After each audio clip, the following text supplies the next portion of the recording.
Ooh, is it an astral projection?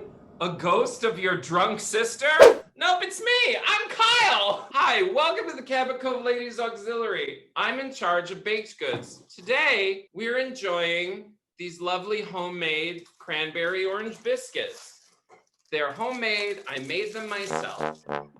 I'm Justin, taking it to the south on this horse plantation, drinking out of a copper cup. Horse plantation, you know, where we grow horses. And punch. It's the Cabot Cove Ladies Auxiliary. We're baking things and drinking them too. We got coffee, punch, and a light lunch. It's the Cabot Cove Ladies Auxiliary. Miss Peabody, she's a kumquattree. Ladies Auxiliary for you. Hey, hey! Wait, this is really Agnes Peabody. Don't write on it, read it. So we're actually not in Cabot Cove yet again, and we're in some, I'm assuming, southern state from the accents and the plantation feel. We're at the Langley estate. It starts with a mysterious figure feeding drugs to old sawdust. It's Jessica visiting her cousin Abby, who works on this plantation as a horse trainer, and she's played by Lynn Redgrave. She's a transplant from Britain, which opens a whole door of British relatives for Jessica in future episodes, which I love. And speaking of relatives, we're on the Langley estate, and we've got a lot of them. So the patriarch is Denton Langley, who everybody just sort of accepts as a pervy old lech. Look at those withers. Not that I spend a lot of time eyeing horses. Careful, Denton, they warned me about you. Yeah. To life, love, and a nice set of withers. Denton is the father to three siblings, Spence, Morgana, and Trish. Spence is a failed banker with failed investments. Morgana is a kooky mystic a la Professor Trelawney. She's got a daughter named Echo. And Trish, who is a spoiled drunk. Are you talking to me? Okay. We meet the entire family at this huge horse hunting party. Right, a horse hunting party? Who says that? I thought you were gonna say, we meet everybody at this huge horse party. Everybody's talking about horses. There are horses all over the place. It's a horse party. We've got Morgana in the corner telling you your horoscopes. It basically looks like a scene right out of Mame, which is exactly what, Angela did on Broadway. Does everyone just have a horse riding outfit? If you're going to the horse plantation, you better pack your horse outfit. I mean, you probably do, Kyle, because you have amazing clothes. I have a horse costume. Oh, okay. The front or the back? Honey, depends on the day. They go out on the horses to go hunt. Then Denton's last words to another human are, if I were 30 years younger.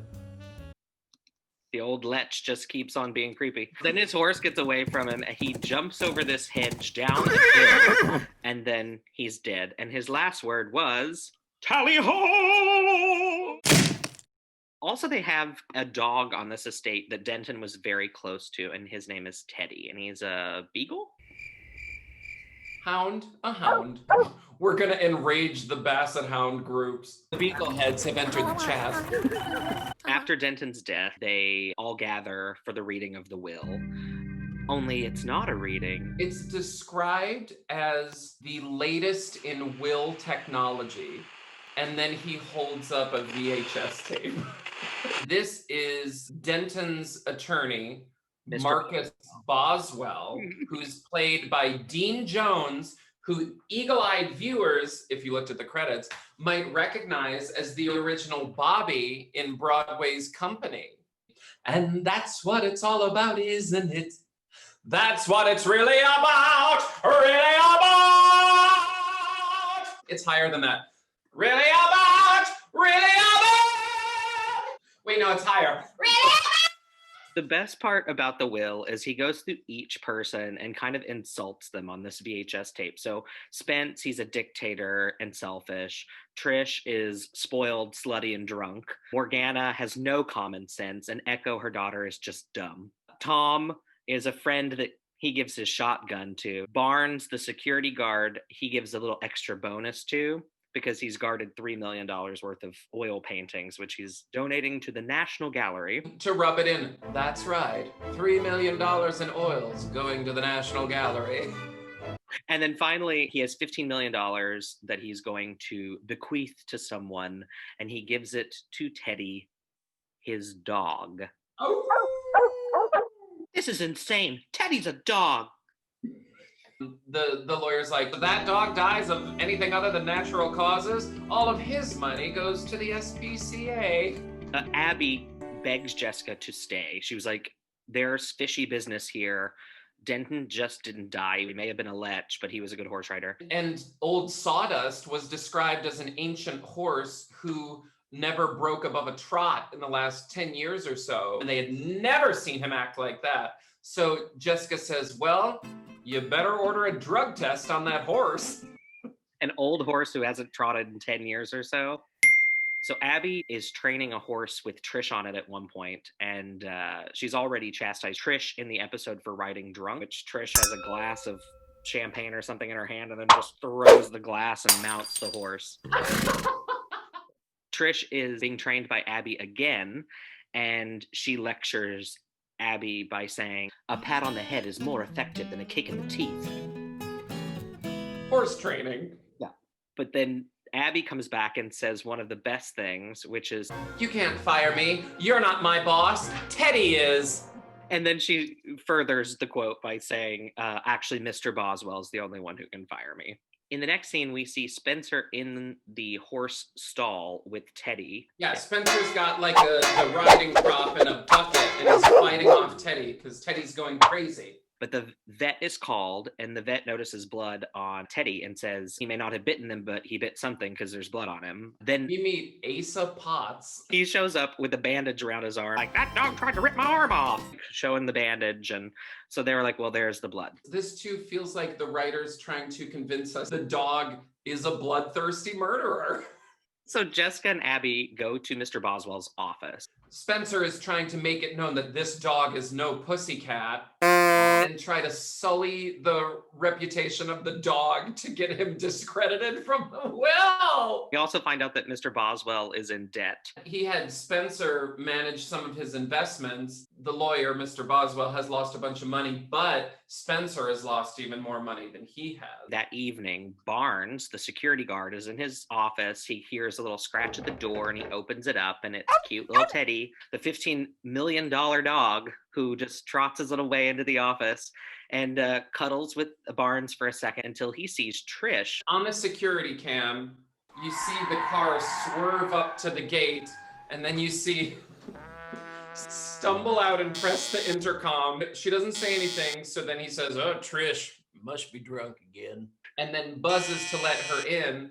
And then we see Trish face plant at the mouth of the open gate. So Barnes gets up and leaves Teddy in the office with all the cameras. The door locks behind him, and he has to go around a little hedge and find Trish. Now, as he's approaching Trish, there's a bird in the distance. The gates start to close, and then it cuts to a shot of Teddy on his front paws looking at the monitor of the surveillance camera.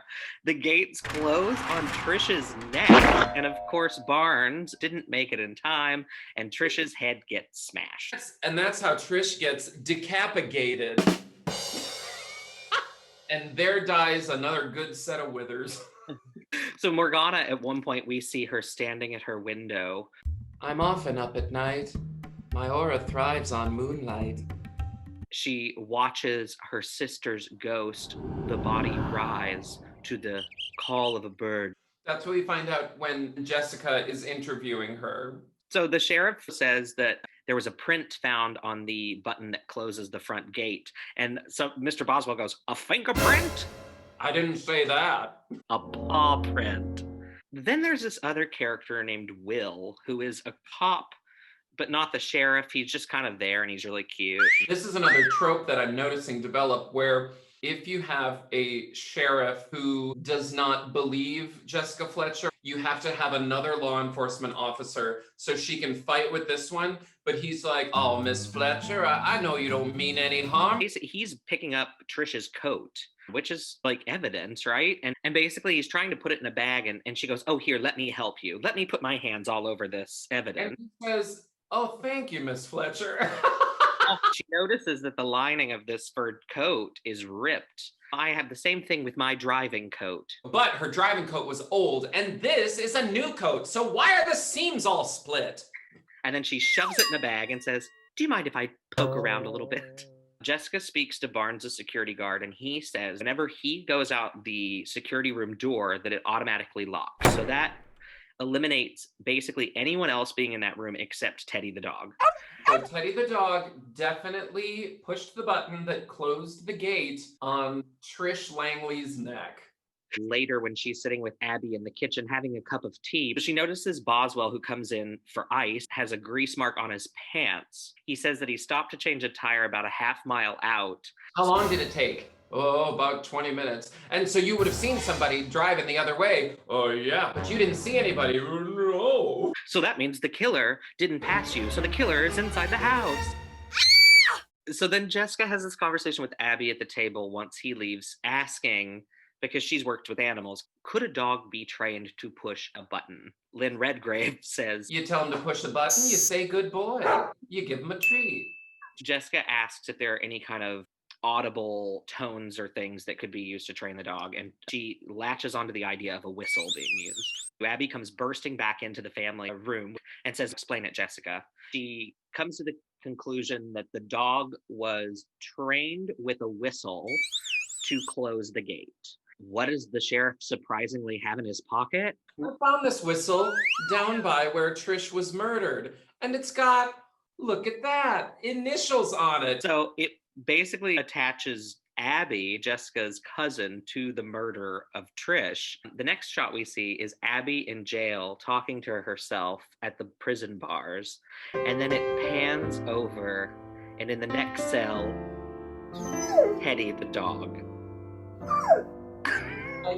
They gave Lynn Redgrave a jail scene where she's acting with a dog. The next thing we see is Boswell driving Jessica. She gets out of the car. As he drives off, she notices the car tracks. She seems pleased with it. Will, the kindly deputy, comes by and says, what are you looking for? She says, well, do you have one of those new metal detectors?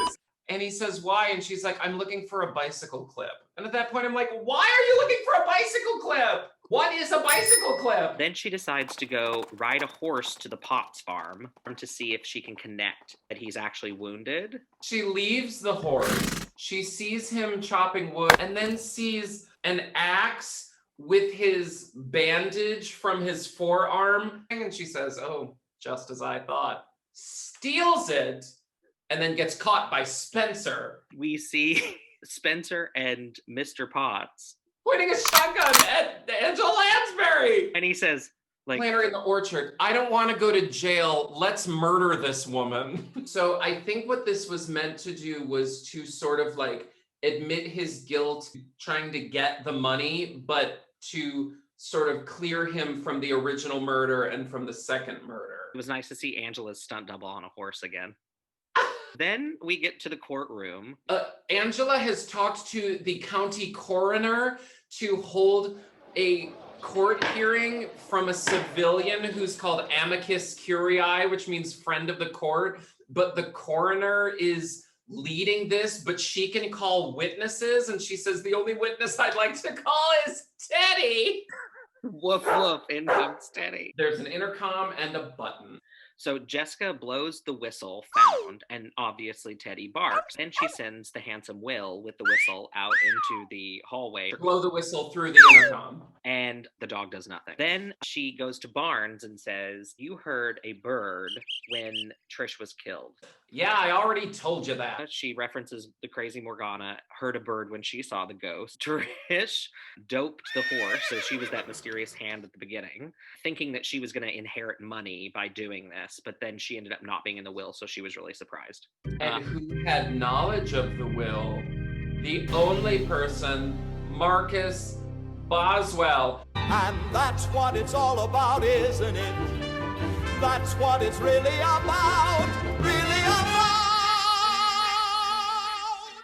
She calls Boswell out about the grease mark on his pants, says do you own a bicycle? He's like, Yeah, but I told you that grease mark on my pants was from changing my tire and I hit my leg with a jack. and so she's like, is this your bicycle clip found by the cute little Will? He's like, I told you I was changing my tire. And she was like, well, the tire tracks don't indicate that. Like everyone else, your spare tire has never been used. I bet it's still in your trunk. And if it's never been used, the tread would be very, very deep. But I looked at those tire tracks and all of the treads were evenly worn. I was like, Jesus Christ. Because Jessica Fletcher trained with the Navajo in tracking. The Navajo tire trackers. It's like the Amish tracking a car. She has Will go out in the hallway, make the mockingbird sound through the intercom, and up goes Teddy to the button, pushes it, runs over to Mr. Boswell and waits for his treat, and Jessica is pleased as punch. Why don't you give him his treat like you did when you trained him to push that button? So he's got Trish probably drunk and passed out in the back of her car. He drives her car half a mile away, puts his bicycle like leaning against a tree, drives her car to mimic drunk driving, veers into the driveway so that they can be seen on the security camera, takes her hat and her coat, puts it on, bursts the seams, pushes the intercom but doesn't talk, so you never hear Trish's voice. Keeps walking, face plants in the driveway so that the security guard sees it and comes out to investigate. And in that time, then he stands back up, goes and gets Trisha's lifeless body, puts her coat and hat back on, plants her so that the gate will close, and then makes a bird call to signal to the dog to close the gate. Then cut to the last scene. Jessica's saying goodbye to Abby. She's finally going back to Cabot Cove. Tom has been made guardian of Teddy the dog, the friend Tom who got the shotgun in the will. He drives away, and on the back of the truck, it says, "The Millionaire Stud." Sum up this episode, Kyle. What do you have to say about this crazy one? You can pull off any crazy scheme you want as long as you take the time to train your dog to murder. A cat never could have pulled this off. Feeding that to a dog is like giving loco weed to a horse. Okay. I'm Kyle. We're talking about horses and you're drinking out of a mule cup. He was carried away, all right, by a runaway horse.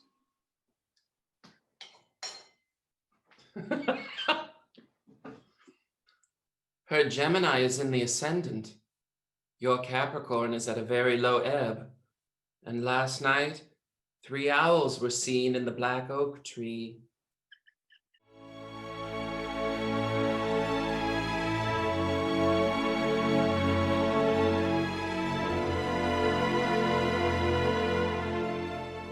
Never work with children or animals because they might murder you.